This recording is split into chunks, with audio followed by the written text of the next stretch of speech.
તો રાજકોટમાં રખડતા શ્વાને લીધો છે બાળકીનો જીવ। શાપર વેરાવળમાં બાળકી પર શ્વાને હુમલો કર્યો હતો। ઘર પાસે રમતી 5 વર્ષીય વિરલ પર શ્વાને હુમલો કર્યો હતો। માસૂમ વિરલનું સારવાર દરમિયાન મોત નીપજ્યું છે। 5 દિવસ પહેલા દાદાના ઘરે વિરલ આવી હતી અને શ્વાનના હુમલાના કારણે વિરલે જીવ ગુમાવ્યો છે। રાજકોટની આ ઘટના છે।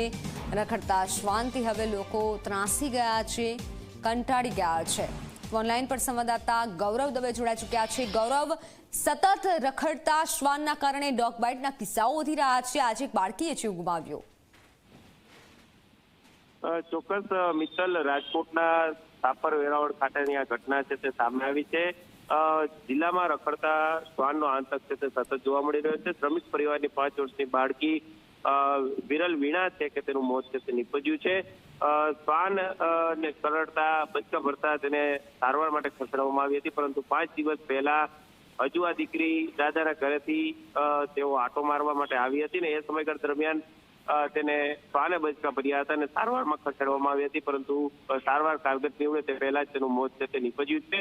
શ્રમિક પરિવારની બાળકી ઘર બહાર રમતી હતી ને દરમિયાન અચાનક જ દોડી આવેલા જે શ્વાન હતા તેના દ્વારા ગળાના ભાગે બચકા ભરતા ગંભીર ઇજાઓ છે તે પહોંચી હતી ને સારવાર દરમિયાન તેનું મોત છે તે નીપજ્યું છે। જે શ્રમિક પરિવાર છે તેની અંદર એક શોકની લાગણી છે તે જોવા મળી। બિલકુલ ગૌરવ, આભાર માહિતી બદલ।